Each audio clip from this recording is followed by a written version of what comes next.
So, emotional control. I just heard somebody talking about masculine, toxic masculinity, and tried to say that it has to do one toxic masculine trait is basically being stoic, not being emotional, right? Basically, um, holding in emotions, suppressing suppressing emotions. That's what a lot of people like to say, and that's incorrect. Because one, that's not a masculine trait to suppress emotions. That's actually a feminine trait to suppress emotions. And that's why we say females are emotional, because that's what they do. Something happens, they feel something about it, and then they let it fester. They let it build up, aka they're suppressing it until they can't suppress it anymore, and then they release it. And then that's when they catch an attitude, and that's when we say they're being bitchy. That's when we say they're being emotional, and that's why a lot of times they tend to cry when it gets, when they get, when it gets too strong. So, again, that's a feminine thing, right? That's a female trait to suppress, which is not good, not healthy for them, not healthy for anyone else, right? But a masculine trait is control of the emotion, being able to use your logic to be able to assess the situation and be like, okay, why am I mad? First and foremost, I shouldn't get violent. I shouldn't resort to expressing my anger with a physical reaction. So let me calm myself down. Not suppress my emotions. No, calm down. It's like, all right, first think logically. Why am I mad? Am I mad because someone actually did something to me? Or because they did something and I just got annoyed about it? Or I just got mad? Like I disliked it, that's why I was mad. So if I'm mad that somebody did something I disliked, then it wasn't that. Then it's not them doing something to me. It's, okay, I'm mad at them doing something I didn't like. Okay, well, that's a me problem, right? I'm making myself mad about something that someone else did, especially if what they did wasn't even to me. Like, you see this happen a lot on the internet. Somebody will do something to someone else or say something to someone else, and it doesn't offend, doesn't hurt the feelings of that person. But somebody else who it had nothing to do with, it was none of their business, they want to come on in and get hurt for them, feel bad for them, be emotional for them. And that's typically females who do that. There are some guys who do that, of course, but typically it's females who do that, who get emotional about something that's none of their business. And I see that a lot, and I deal with it a lot. Somebody getting mad about something that had nothing to do with them. I literally will talk to somebody else, right? Say something to them, and then lo and behold, somebody wants to get in on the conversation. So that tends to be funny. It's like, I wasn't talking to you, I was talking to somebody else, mind your business. So it goes back to, the idea of like emotional control, right? The difference between a man and a male, like, right? Being masculine and not being masculine is that when you're masculine, you understand that you need to control your emotions, not suppress. Suppressing is just you holding on to it and keeping yourself in the emotional state. That is wrong. That is, of course, that's a problem. People shouldn't do that. They should learn how to release it, right? There's two ways of releasing it. Well, three. One, verbally. Two, physically. But third, logically, which is the most common thing that a man would do, is logically let it go. Literally, convince yourself to stop being angry, stop being sad, and the list goes on, right? It's what they call mind over matter. Is basically just think the problem away, right? There's a specific term for it, I can't remember right now. And that's the idea. It's just, stop being unhappy, right? Stop being depressed, essentially. And that's the idea, is to think the logically and to think away the issue. For example, if somebody says an insult to you, You could get mad about it, or you could not, right? How you react to the insult determines your feelings, right? Determines the outcome of your feelings. If you're going to let an insult hurt you, let's say somebody call you fat. If you feel some type of way about it, well, that's on you. You could just easily ignore it because it's just words. See, I'm from the generation where sticks and stones hurt me, but words don't. That's not the common thing in this generation, because in this generation, words always hurt. Words, images, sound. So yeah, this current generation is a lot weaker than my generation and the generation before me, because we get hurt by actual things like bullets and shit. And barely that, but that's besides the point. The fact that words, ideas, opinions, which don't even matter, but some people just make a huge deal about opinions and literally get hurt, mentally hurt by it. And because it's mental, it translates to emotional, aka the chemicals that run through your body. So then your body physically reacts to negativity as if it was a physical thing. So somebody hurting your feelings is similar to somebody punching you, but it is not the exact same. Because, like I said, since it's a mental thing, you can mentally stop somebody hurting your feelings, obviously, by not caring that they said something. It's like, okay, that's the person's opinion, that's what they believe, that's what they think, that's what they feel, fine, that's for them, that's a them problem, right? That's their problem, not my problem. It's not my problem that they dislike me for something stupid, probably childish anyway, so why make a big deal about it? You know, I mean, I've had scenarios where people were mad at me for just being taller than them or getting good grades in school. That was a thing. Being smarter than them was a problem. You know, I've experienced that type of stuff. You know, I've experienced people being jealous, right? Haters. So those, you know, and those are actions based off of emotions, their issues, stuff that they should resolve. So an example that I came up with to express the idea of, you know, emotions. Your emotions are a lot like a security system inside a house, right? If somebody breaks into your house, the security system should go off, right? It should alert you. It should warn you. It should, you know, let you know something happened. How you react to your alarm system going off, right? That's on you, right? It's on you to decide what you're going to do about it, right? The first thing you shouldn't do is freak the fuck out, you know, get scared, you know, paranoid and stuff like that. Nope, you should be prepared. The alarm is there for a reason. It's not to scare the shit out of you, that's for sure. Right? It's there to alert you something happened, to trigger the system, right? And you need to figure out what caused it, what to do about it. Same thing goes with emotions. Guys who have emotional control, aka men, we understand it.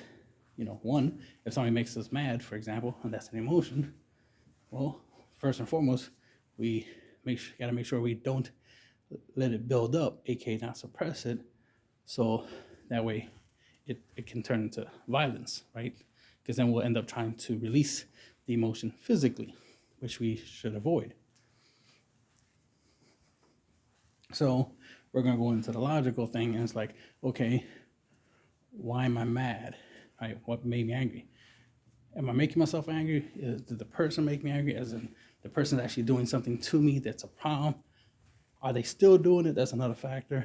Are they still doing it? Which is going to make the situation worse, or, you know, they already stopped, so it's not going to continue, right? So now I can start calming down. Or another factor is, was it intentional or accidental? That's where logic, that's where thinking and being smart comes in. Or it's like, okay, did the person accidentally do this thing that made me mad? Or did they do it on purpose? See, that matters because, again, it's context. Context matters. It matters why, the situation happened. It could have been an accident. I've had a scenario where somebody, we're playing basketball and they were trying to shoot the ball. I pushed their hands a little bit to make it where it was hard for them to, hit the ball off the backboard and into the hoop. So instead what happened was the ball bounced off the backboard and hit them in the face, which was unexpected and definitely was an accident, right? That wasn't the goal. I didn't know that was going to happen, but that's what happened. And the person that was involved, they got the basketball in their face. Obviously it hurt, caused them, anger. Clearly he has issues. We resolved it later on. Of course, he wanted to get into violence. People had to keep us apart, all that stuff. And later on, he came through to my house because he wanted to fight. But it's like, but it was an accident. Why we're going to try to fight over something that was accidental? You're acting like I did it on purpose, like I was trying to hurt you. It's like, no, it was an accident. It sucks that you got hurt. But the fact that you want to hurt me because you got hurt, that's stupid. That's not logical. So I was able to talk it out, right? And we went on from there. But it was silly that, he was angry because of an accident, right? And then he wanted to get violent, which is further proof of importance to self-control.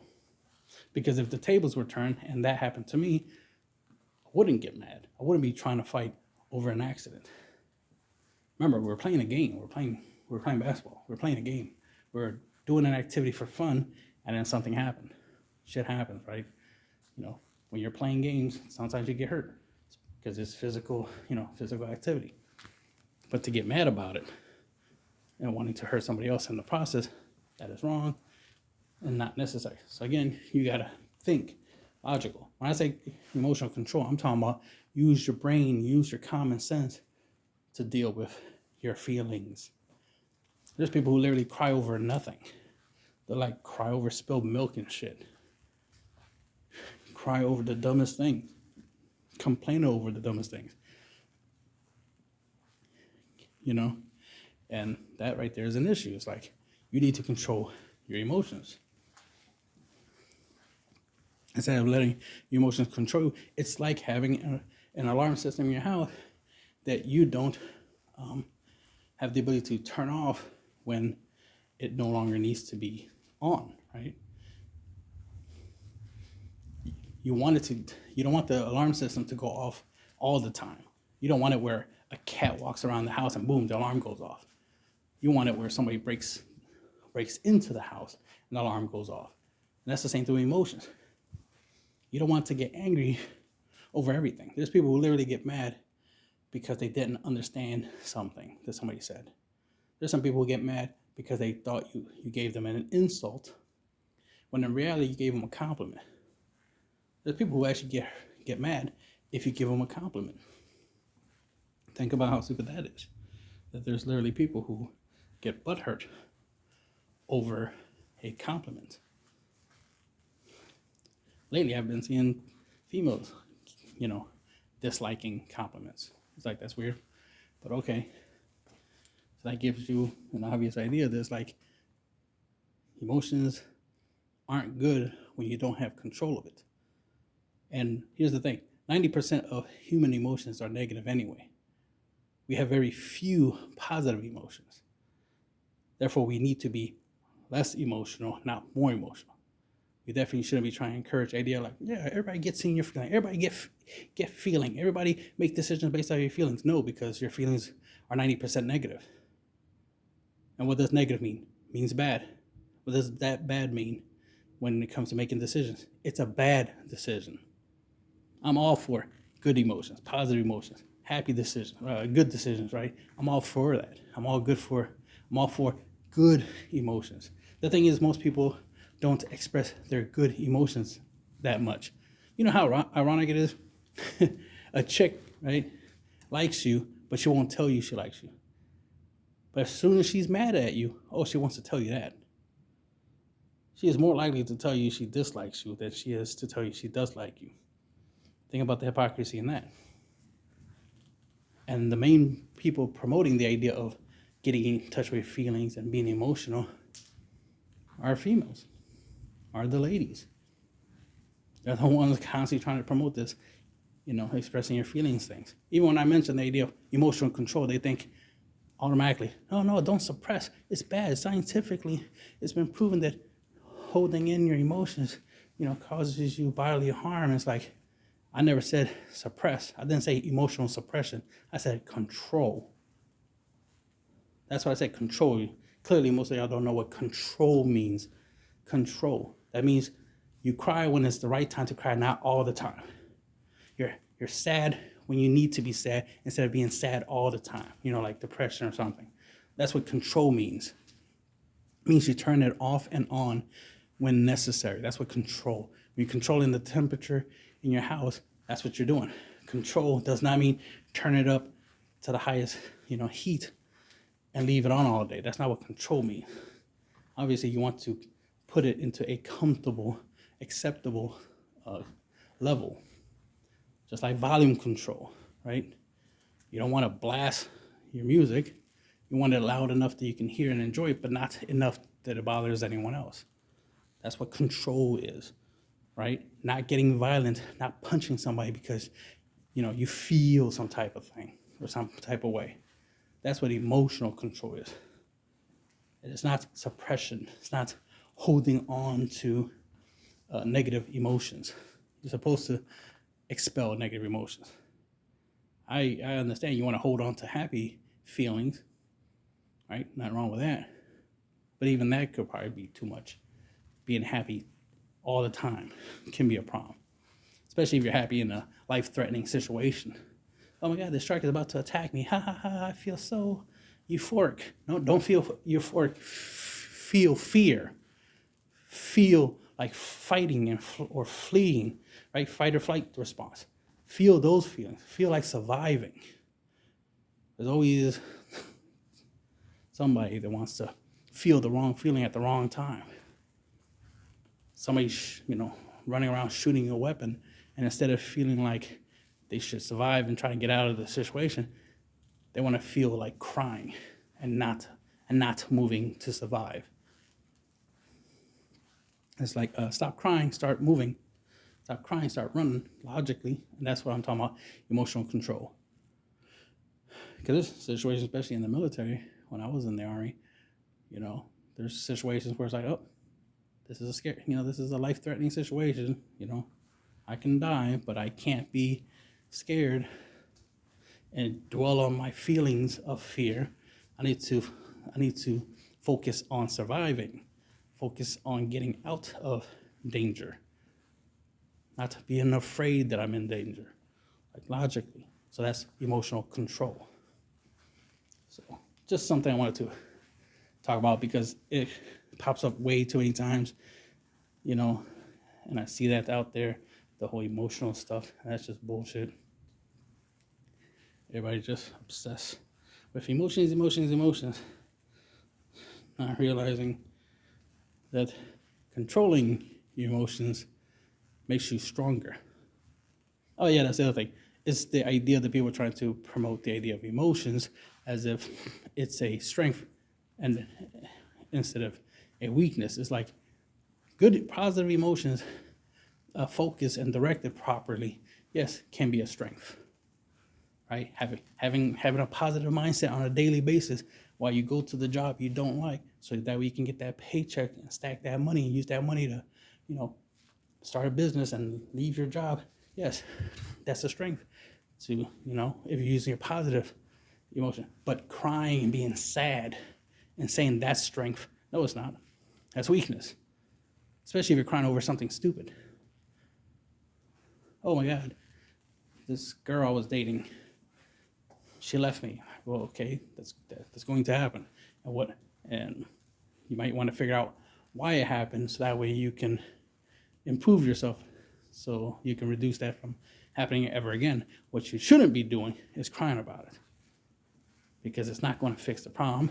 It's not going to make you better. It's not going to make them come back, that's for sure. If anything, it's going to guarantee they don't come back if they see you crying. So I recommend not getting emotional, because it's not strength. See, and when I say emotional, people like to assume I'm talking about positive emotions only. It's like, no, I'm talking about negative emotions. When I say emotional, not emotions, emotional, I'm talking about the negative emotions. Like I said, 90% of emotions are negative. Therefore, don't get emotional, as in don't be negative. I think I need to put the word negative whenever I mention emotions, because some people don't seem to understand that idea. They like to think emotions are good, period. Like if every emotion is positive. It's like, if that was true, then why are bad things happening? Why are crime happening? Crime happens because of negative emotions, not positive. And that's an annoying thing, constantly encouraging people to be emotional. Like, yeah, emotions is good, emotions is good. It's like, only good emotions are good, not the bad ones. And we have more bad emotions and feelings than we have good emotions. So let's not encourage people to be emotional. Let's encourage them to be logical, to choose to make the right decisions. Encouraging people to be emotional is the same thing as encouraging people to be villains, encouraging people to be bad, do bad things. That's the way I see it. Because so far, when people are being emotional, it always leads to bad things, not good things. So this whole idea of like, oh yeah, everybody should be in touch with their feelings and express their feelings and be emotional. It's like, we already tried that for over 20 years, and life got worse because of it, not better. So it's like, no, we gotta go back. This whole emotional feelings things didn't work. It actually made things worse in life, not better. Life was better before, when people were being logical, people were being honest, and people were being truthful, and people being smart, actually, talking with facts, not opinions. They kept their opinions to themselves unless someone literally asks. That's why we always had that expression, don't give me your opinions unless I ask for it, literally. But people nowadays think that they're entitled to give opinions. And that's because social media encourages them to say whatever's on their mind, as if anyone effing cares. It's like, we don't. Unless someone asks you for what you're thinking, no one cares what you're thinking. Unless it's fact-based, your opinions don't matter and never will.